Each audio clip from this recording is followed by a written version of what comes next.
Camp wrapping up, Coach. Overall, how you feeling about your side of the ball over there? It's been a good camp, hard camp. We went after it. We just were calculating how many 11-on-11 snaps we had. Over 700 snaps of 11-on-11, and most of those are full pads or at least shells, so it's all full pads for us. So it's been a lot of good work. I think right now we're starting to form some chemistry between the new receivers and the quarterbacks, and that's been a big concern coming in. We lost a lot of production at the wide receiver last year. We got some really talented guys came in, but most of them weren't there for spring practice. Jalen Johnson was, but he practiced about 3 practices on a hamstring and then was out.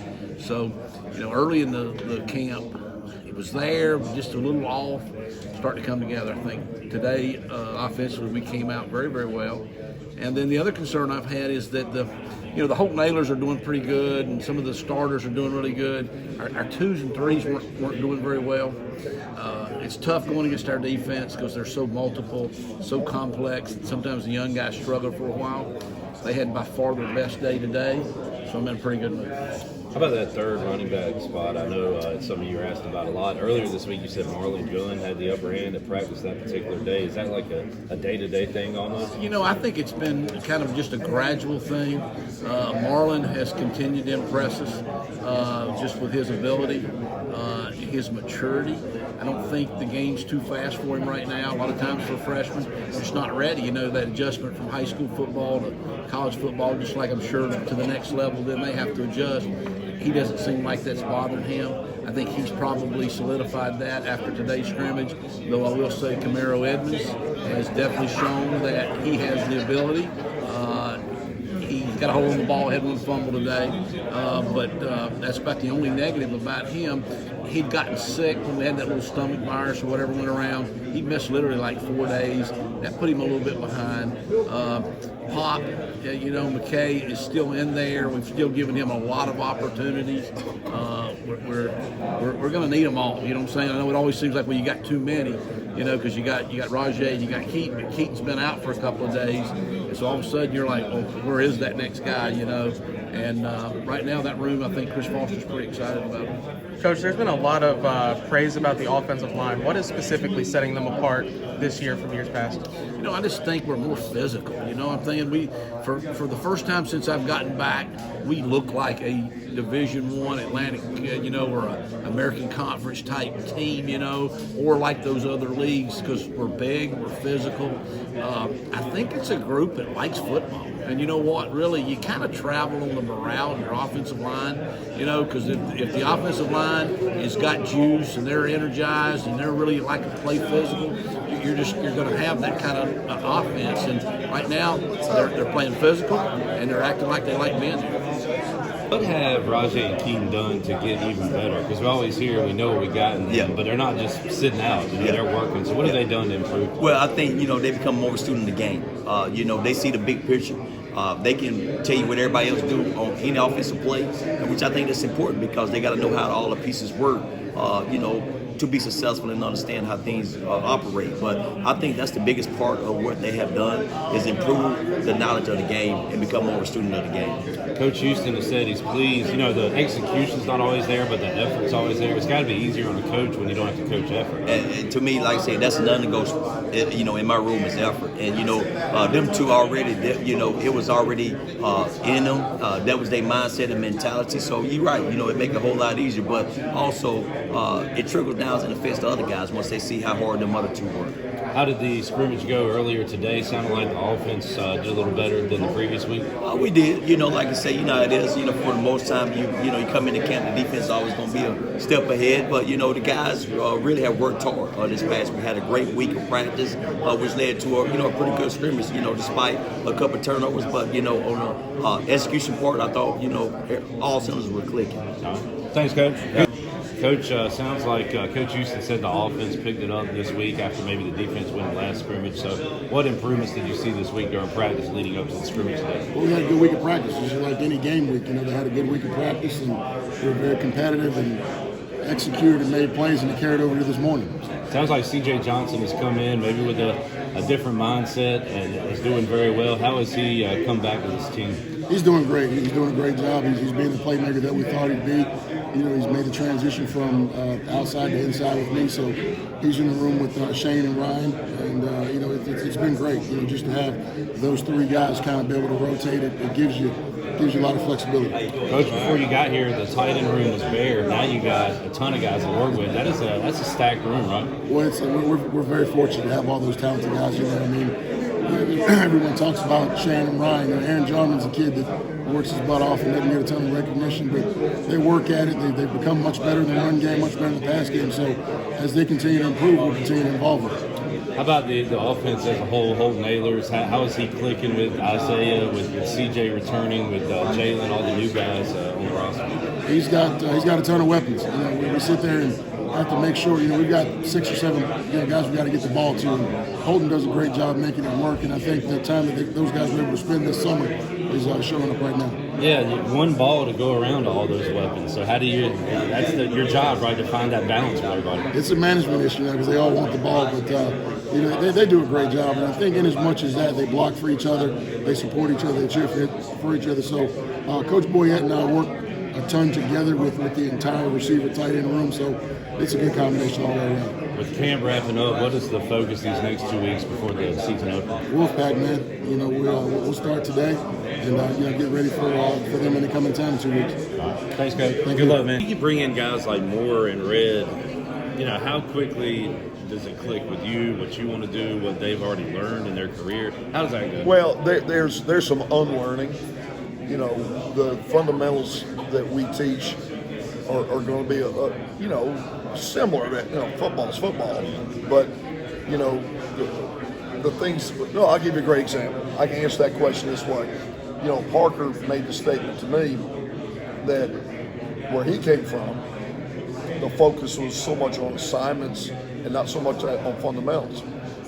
Well, we're not the opposite, but we really believe in fundamentals because we just always felt like here that we have to develop players.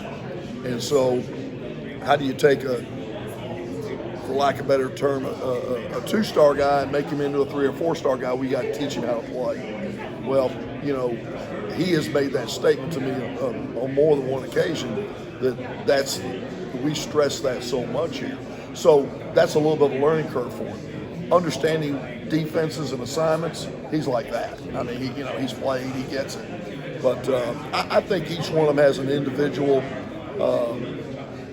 learning curve they have to go through, and not a negative thing because they've all played a lot of football. I mean, 2 of them played for 4 years.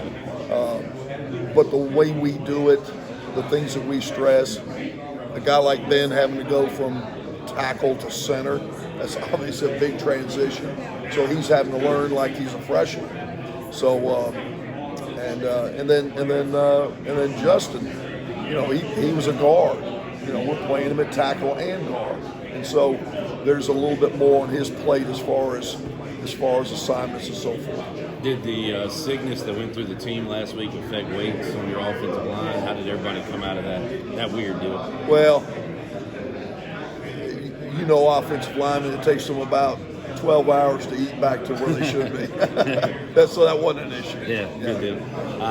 It sounded like the offense played maybe a little better, according to Coach Houston, than last week's scrimmage, and y'all had a good week on that side of the ball. I mean, what kind of growth did you see this week in practice from the offense as a whole? Well, I think it always takes offense more time to get going because so much of it is timing, and precision, whereas defense is more reaction, okay?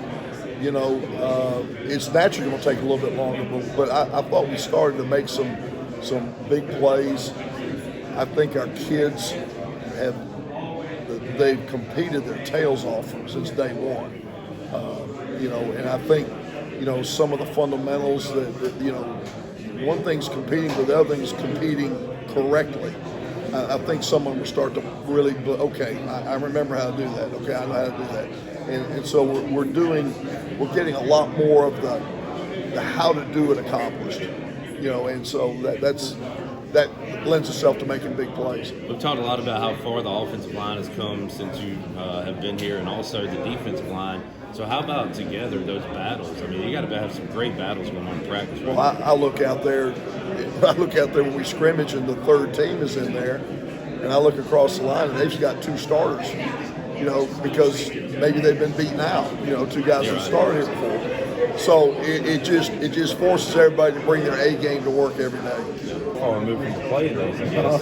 So how excited do you get out there in practice? I get excited, man, but even though I'm not too far removed, my body feels like I am, right? So I get excited, I have a lot of energy, and by the time, once I finish practice, I'm drenched. I have to rehydrate my doggone self. I have to get myself back into the mode to be able to watch film and continue out through the day, man. But I think football coaching is about energy, and one of the qualities is about energy and great energy and not anything fake. That's one of the things Coach Houston is really high on, that we're high on here. We don't want nothing fake. Everything around us and surrounding East Carolina will be real, and the energy is real. Isaiah Winstead comes in. Sounds like he has looked the part as advertised. Coach Kirkpatrick said he has to kind of calm himself down sometimes. He's like, so what's it like working with that guy? It's awesome. It is flat out awesome, man. I have not worked with a cat like this. My apologies. And I don't know when, man. And what I mean by that is the mentality and the drive that he has is different. Everything is geared towards being great. So to that point of him having to calm himself down, he does. There ain't nothing, and that's because his drive, and he expects so much from himself. I love a guy like that, and I think again that's what's going to separate him from anybody else, and going to help separate our room from anywhere and anybody else as well. What do you want the rotation to be like on game day if you had your perfect script? How many guys would you like to see at the outside receiver position play? You know, the number wise, I wouldn't necessarily give you a number, but I want everybody to be prepared. I want everyone to be prepared to be out there ready to play. And whoever's prepared and ready to play, if you're on that sideline, you're on that travel squad, I feel happy and confident to put you in the doggone game. So we ain't gonna necessarily have, different things here and there. During this time, we want this guy to do this, we want this guy.